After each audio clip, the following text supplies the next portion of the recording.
पाल जी महाराज देहदान, रक्तदान जैसे अनेक सामाजिक कार्यों के लिए वो बहुत फेमस है और उनके ही शिष्य द्वारा उनके ही इच्छा के अनुसार यहाँ पे देहदान का कार्यक्रम का आयोजन किया, मतलब कार्यक्रम स्थापित किया गया है। जो संत रामपाल जी महाराज जी के शिष्य हैं आशा रामदास, जो उम्र 68 साल, तेंदुकोना ब्लॉक भागबाहरा जिला महासमुंद के निवासी है। उन्होंने अपने मृत्यु के उपरांत एक इच्छा की थी कि वो मरने के बाद देहदान करेंगे, तो उनके ही इच्छा का यहाँ पे पूरा किया जा रहा है उनके परिवार वालों से। आइए हम उनके परिवार वालों से जानते हैं कि ये देहदान उन लोग किस उद्देश्य से कर रहे हैं। नमस्कार सर। नमस्कार जी। आपका नाम क्या है और ये देहदान का उद्देश्य क्या है? दास का नाम अशोक दास है, महासमुंद जिला से हूँ। ये देहदान किस उद्देश्य से किया जा रहा है? देहदान जगत गुरु तत्वदर्शी संत रामपाल महाराज जी के ज्ञान से प्रेरित होकर के ये जो देहदान है समाज के भलाई के लिए, और मेडिकल जो इंस्टीट्यूट है महासमुंद जो ज़िला में जो स्थित है, और वहाँ के स्टूडेंट के लिए जो एक स्टडी का एक अच्छा माध्यम होगा, जिससे समाज को फ़ायदा होगा। जो गरीब तबके और बहुत सारे जो आदमी जो बीमारी से जो मतलब मर रहे हैं, जिनकी लाइलाज बीमारी नहीं हो पा रही है, तो उनका स्टडी करके उसका वो जानकारी प्राप्त कर सकते हैं। तो ये सब निःशुल्क हो रहा है, उनके परिवार वालों की इच्छा के अनुसार ही हो रहा है ना? जी हाँ, उनके परिवार वालों की इच्छा से हो रहा है, और उनकी इच्छा भी थी कि देहदान करें ऐसा करके। तो संत रामपाल जी महाराज जी के शिष्य के द्वारा इतना सामाजिक कल्याण किया जा रहा है। आइए उनके एक और अनुयायियों से पूछते हैं कि ये कार्य वो लोग किस उद्देश्य से कर रहे हैं और ये हमेशा कर सकते हैं या फिर कोई भी कर सकता है। नमस्कार मैम। सत साहिब जी। जी आपका नाम? मेरा नाम सुषमा दासी है। तो ये किस उद्देश्य से कर रहे हैं और ये हर कोई कर सकता है देहदान क्या? जी हाँ जी, हर कोई देहदान कर सकता है।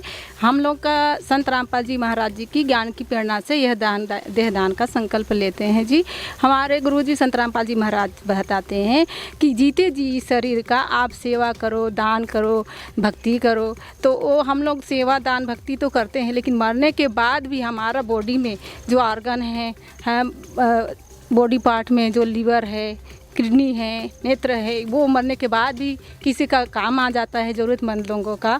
तो हमारे लिए पुण्य से बहुत बड़ा पुण्य का काम बनता है जी।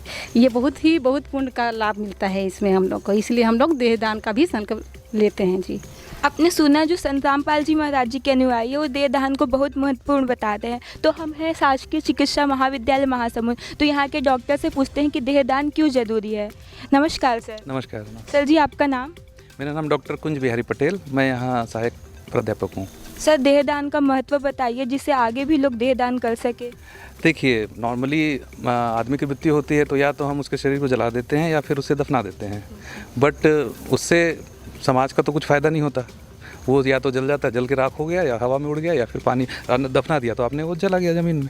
बट अगर देहदान कोई करता है तो उससे जो मेडिकल स्टूडेंट्स हैं, MBBS फर्स्ट ईयर वाले, वो इनके शरीर के संरचना, हमारा डिपार्टमेंट जैसे मानव शरीर संरचना है, तो हम इस शरीर में सिर से लेकर पैर तक एक एक इसके ऑर्गन, एक एक इसकी जो नसें होती हैं, जो हड्डियाँ होती हैं, जो मसल्स होते हैं, मांसपेशियाँ होती हैं, सबको हम पढ़ाई करते हैं, अध्ययन करते हैं। तो स्टूडेंट्स के लिए बहुत ही ज़्यादा फ़ायदेमंद होता है। तो ऐसा सबको करना चाहिए, बहुत अच्छा कार्य है। बिल्कुल बिल्कुल, देहदान से बड़ा कोई दान नहीं हो सकता। आपने अपना देह ही दे दिया, प्राण तो आपके चले गए, उसके बाद देह का क्या हो रहा है उससे आपको तो कोई फ़र्क नहीं पड़ता। घर वालों को ज़रूर फ़र्क पड़ता है कि मोक्ष मिल रहा है या नहीं। अब वो सोच की बात है, सोच को बदलना चाहिए। ऐसा कुछ करें जिससे मरने के बाद भी फ़ायदा हो किसी को, समाज को। ये जो देहदान है संत रामपाल जी महाराज जी के अनुयायी के द्वारा किया जा रहा है, तो इससे संत रामपाल जी महाराज जी की एक छवि बहुत अच्छी बनती है। इसके बारे में आप क्या कहना चाहेंगे? मैं तो कहूँगा हर कोई इस चीज़ को फॉलो करना चाहिए, हर किसी को ये चीज़ फॉलो करना चाहिए। अब जला के मोक्ष मिलता है या नहीं मिलता है किसको पता है? वो तो मोक्ष जो पाता होगा उसको पता नहीं, पाता भी है या नहीं, हमको तो पता नहीं। जब हम मरेंगे हमको जलाया जाएगा तो शायद मिले तो हमको पता चले। लेकिन यहाँ पर रहते हुए धरती पर इनकी बॉडी अगर नहीं जलाई जाती है, नहीं गाड़ी जाती है, तो साक्षात यहाँ पे फ़ायदा मिलेगा। 125 स्टूडेंट्स इनसे लाभान्वित होंगे, इनके शरीर से। धन्यवाद सर। Thank you. तो यहाँ पे देहदान का कार्यक्रम संत रामपाल जी महाराज जी के अनुयायी की पूर्ण इच्छा पर किया जा रहा है, आप देख सकते हैं।